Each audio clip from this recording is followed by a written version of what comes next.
crap. Absolute crap. Let's get into it. Oh, man. Absolute disaster.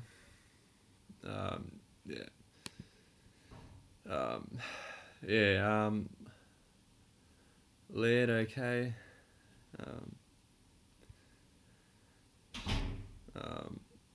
Stewart, good score. Short getting good. This is when the real shit show begins. Ridley disappointing again. It just, he's performed well the last few weeks, but this week, considering the Eagles did, they did perform bad at West Coast, but he had a crap second half, so the ball was barely down in their defence. But even then, at least to get an 80, just to show something a bit more respectful. But things just go to not to plan as usual. I was looking at a good score up until Saturday, pretty much. I don't know what's going on. The last 2 rounds have been absolute crap. Deserved better than this. Luck hasn't gone my way. I don't know what I'm doing wrong. I was looking good a few rounds back, but now it's just absolute train wreck, and it's just been absolute crap. I don't know what I'm doing wrong, no matter how hard I try. Last week I can go on about the injuries, but anyway, Jath, Kaczynski, they have to go, unfortunately. I can't have this, particularly Kaczynski. He's probably going to go. I don't care anymore, to be honest. I'm just going to have to take risk.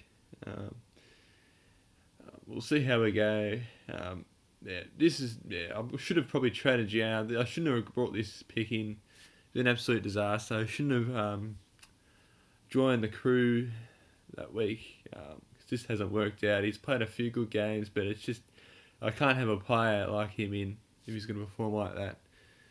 I know he's young, and I should have just keep that in. But never again I'm going to get Bose or CJ in for now anyway. It's been an absolute disappointing. Bose got injured, so I can't really have a go at him too much for that. So,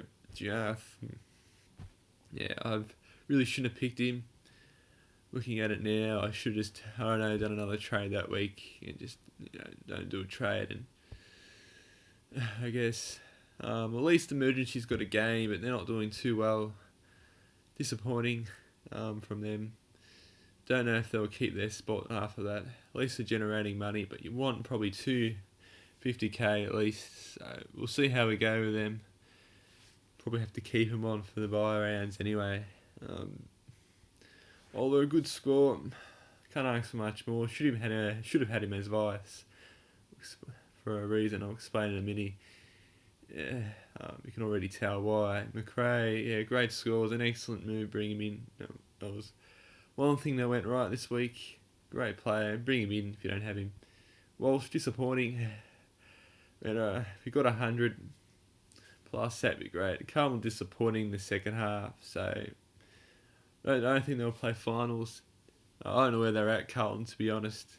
They're not as good as everyone thought they would be at the start of the season. So this team's just fallen off the cliff, and I don't know where they're at, Carlton. So they could still make finals, but that's another rant.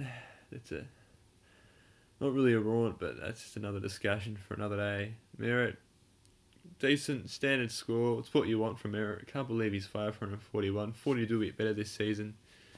Probably end up being a bad pick, to be honest. You're better off gone with Parrish this season to save money. You don't want to know these things. Still a good score. Probably could have him as one of your M8 or M7, but for me, I'll probably just have him the whole way through. Treno, a bit disappointing, but he did well in the set last quarter to make a somewhat respectable score, and again, like GWS, disappointing pretty much for most of the game, particularly the first quarter. Bolton, great stuff from him. Can't ask for much more. After I think a score of 28, he's performed quite well after that. So, I'm keeping him for now.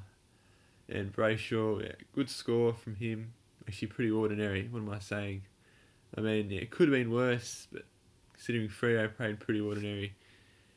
Well, they did better in the second half though, but yeah. I mean, you're wanting a 100 plus score from him. Again, another player I probably shouldn't have picked in, but again, I'm not going to try and follow the boat with what other people say. I pick what I feel best, even if it ends up being wrong, because you just follow what you believe in, not what other people's believe in. It's like with Jordan Clark. Everyone jumps on him. Where is he at? Just picks like that. Don't follow the boat unless it's a clear, obvious one. But it's a 50-50 bait, 50-50, you're not sure or unproven pick, just don't do it. If you feel uncomfortable with it. Martin, again, he's a finals player, not a season player, really. Again, disappointing after the first few rounds. I think he's had another game above 100 plus against GWS, but after that, it's just been shit. So, I mean, everyone has him, or most people do, so it's not really a big deal. Poulter, decent score, I guess, for a rookie. He's going to make a bit of money. I don't know how many more weeks, but we're keeping him for probably another few more weeks. And I'll trade him, like probably a lot of other players, and Dawkins. Okay score, might have to move him on soon. Don't know what the break even is, but probably got another 1 or 2 weeks, at least another week in him, depending how he scores. If he continues at the rate he is, it's probably another 2 weeks. But I'll keeping him. McNeil, he's going to go down in price. You could probably trade him, depending if there's a good rookie. Otherwise, you're just going to have to keep him in there as an emergency or something. The buyers, because, yeah. And this is where it really probably killed me this week. A lot of people in the same position. It's more my pod players, like I already suggested, that haven't gone too well. Should have probably had McRae or Oliver as captain, really, as vice, instead of Gawn. I mean, Gawn did okay. Probably should have kept him in the end, but wasn't expecting Grundy to get injured. I mean, I think now on if my vice gets over 120, 130, I'm going to take it, even if my captain does well, better. Because you don't want to know these things. I mean, Grundy's been superb. Been fit pretty much for the last few seasons, and he gets injured, so it's going to stuff up Collingwood. I don't know how Collingwood are going to go for this season. I might as well just play a bunch of kids now because they're not going to make finals. Lost another 50 points on that, so it really cost me this round, and it's just more than 50, 60 points. So again, that's just cost me, and it's just been an absolute shit show. So I don't know, I was aiming to get in the top 5,000, that's probably not going to work out. 10,000 be good from here. I don't know what I'm doing wrong. It's just things just go haywire. Zeeble, everyone has him. Who cares? Side bottom, okay. That's not the biggest problem with this team. Surprised more people don't have him, to be honest. I don't know why. Danaher, this is just disappointing from him. Considering Brisbane played well, I thought he'd at least get an 80 and get a couple of goals. So I think he kicked one, but he probably wasn't performing as well as ran a grout. I didn't watch the game, but it seems like he didn't get much disposable. So I don't know what's going there. I was expecting him to do well, considering Brisbane played well. So I don't know if he's a keeper, to be honest. Don't know if I'll trade him. We'll probably have his F6 or F5. A lot of people still have him, but disappointing. And Wayne, he's not going down in price that much, but I mean, you probably could trade him now, to be honest. I suppose keeping him for the buys and making sure you have 18 players in the park. To be honest, I don't care anymore. I've lost a bit of interest now. Waterman, 54. I mean, it's disappointing here because I had Jones here, but Jones came as an emergency late from Peter Wright. So you're not to know these things. I mean, it's a bit of a gamble with these rookies. You win some, you lose some. So, I mean, at least Jones goes up in value. He's actually made more money than what I expected him, considering he had a crap start. So that's good. On that part, keeping him ended up being one of the good moves this season for me. So it's definitely improved since the first few rounds, Jones. Waterman, I don't know if he keeps his spot, so if Peter Wright comes back in, either him or Jones will go out. To be honest, I'll probably sell with Jones now, considering I reckon Waterman will get more money. can make more money. Potential to Madden, I don't know. Good score.